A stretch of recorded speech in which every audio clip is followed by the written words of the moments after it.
Okay, we just gotta talk about it. There's absolutely no way I can't.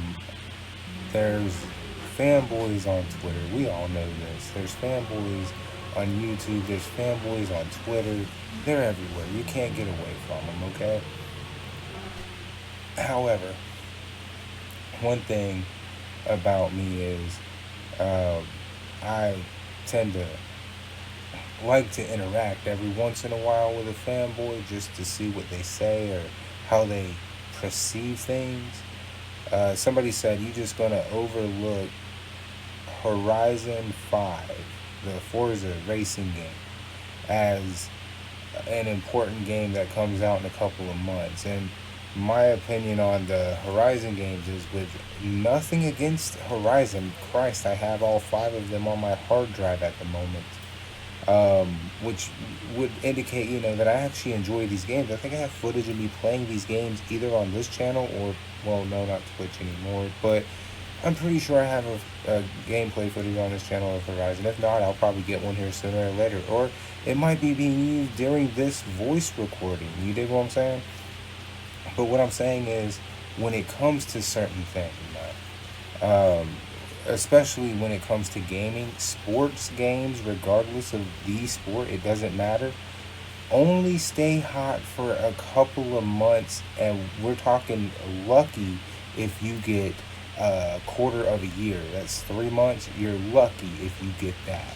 When it comes to these sporting games like MLB The Show, games like 2K, games like Madden, all these games are hot for the first couple of months, maybe 2, 3 months tops.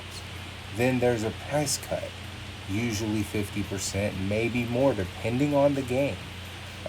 They don't stay $60 for long. Hell, they're not going to stay $70 for long. And when we're talking about games and longevity from the moment they come out, I would put up money that Cyberpunk 2077 is going to be more popular than Gran Turismo, than Forza Horizon 5. And that game is older. You dig what I'm saying? But at the same time, I understand it's a racing game. Okay? A racing game is still a sport. Racing is a sport. As much as we might want to say it's not, it is. You dig what I'm saying? These games don't stay hot that long. The audience for them, they're they're casual when you come to racing games. There's a hardcore audience and a casual market, and this market actually gets along with each other because at the end of the day, it's just cars, it's just driving, there's nothing more to it. And believe me, it's hot within this community itself for a lot longer than the 3 months.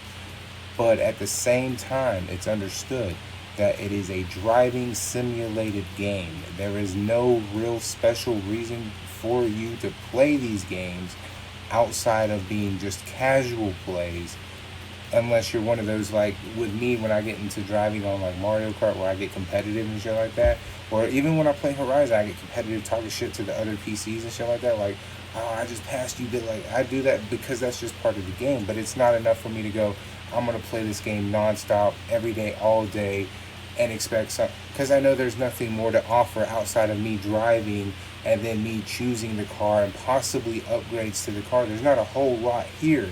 So while yes, it's popular, and I hold nothing against it. Like I said, I have all five Horizons on the hard drive right now. We're waiting for Horizon 5 to hit and be playable. It's on the hard drive. So it's not that I don't like these type of games, but I understand that when we're talking about games and impacts and being that price tag of $60 to $70 for a good while, racing is not it. Racing is not it. I paid $60 for Forza 3 and regretted it every single day because I was like, I could have waited just a little bit of time. This game would have dropped in price, probably had some DLC, and I could have got away with paying $60 for DLC on top of the actual game. I was less than happy with the fact that I paid that much for it. But like I said, there's nothing wrong with racing games. But when we come down to game of the year, do you think a racing game really stands a chance against a game when we got games like Halo Infinite coming out? When we got games like Let's see, we had Resident Evil 8 this year. What else have we got? I think what? I don't know. I haven't really looked too much into new games to tell you the truth, so I'm having a hard time drawing up some games. What else came out? Shit, I don't know. But my point is, oh, we had Spider-Man. No, that was last year. Well, no, it came out like at the launch, and the launch was at the end of 2020. So technically, it's almost a year old. So it's not. It's still kind of new. We had what? Spider-Man Miles Morales, Godfall, which I'm not saying is a great game by anything, but Ratchet and Clank. You see what I'm saying? Excuse me, damn. We had 12 minutes over on Xbox. Flight Simulator, and these are games of taste, which means you either like them or you don't. And just because you don't like them don't mean anyone else won't. My personal preference, I don't care about either one of the games, mainly because one, I don't care about 12 minutes. I'm not into that type of game. And Flight Simulator, I can't play as it's not available on the Xbox One S, and it's not on Game Pass. So until that changes, I can't play it. But again, I hold nothing against these games. I hold nothing against any of these games. But I do understand that when it comes to talking about a racing game, such as Forza 5, it is not going to be the same as, say, Halo Infinite. It's not even going to come close, okay? It's going to be hot for a moment, 3 months, and that's if you're lucky. And then people will have moved on, okay? Quit acting like, oh my God, I'm so offended because Forza Horizon isn't mentioned in the top 10 most anticipated games. You personally anticipate it. I personally anticipate it. But it doesn't mean that just because we both anticipate it, that a lot of people anticipate it. Because when we look at the offerings coming through the wire here, there's a lot more than fucking racing games to be offered that have higher grade quality than a racing or driving simulator game. Okay? That's all. That's all that is. So, I just wanted to put that out there because Twitter is interesting to see what happens with fanboys, and they're snapping on me because I'm like, Gran Turismo 7 or Forza Horizon 5 is not that big of a deal in compared to, say, talking about a God of War or a Halo Infinite or a Kingdom Hearts or a Metal Gear. Like, I don't hold driving games as high as I would these other games. You know what I'm saying? And they just got upset about it. There's no big deal. It's not that I'm saying I don't like them. I play them every single chance I get. I just also play other things, like the video of Assassin's Creed that I've posted up.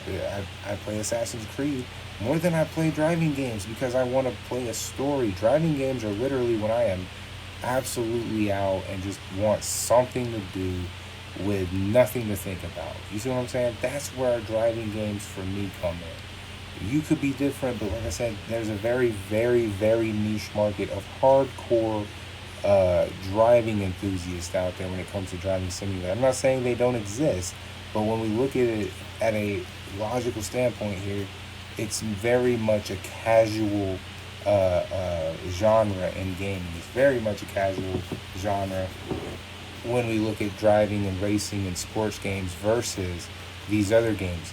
Heavy online multiplayer games, those are more first-person shooter games. Those are more games like Call of Duty, Overwatch, Fortnite, Paladins, Splatoon 2. Those are the games that really drive it. Yes, you have a great community set up for Gran Turismo. I'm taking nothing away from that. But put a Gran Turismo community up against, say, the Fortnite community, you see the difference. Okay? Even Call of Duty. I don't have to just say Fortnite because I know people are going to be like, oh, you said Fortnite. Well, how about Call of Duty? Let's put a Gran Turismo event up against the Call of Duty event. How about that? Is there any real difference here if I say Fortnite or Call of Duty versus driving simulator? There's not.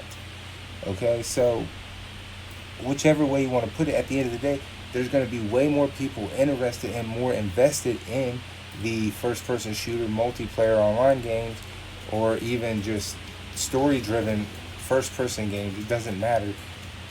Than, say, your driving simulators. Okay, yes, you're going to have a crowd for it. I'm not taking anything from that.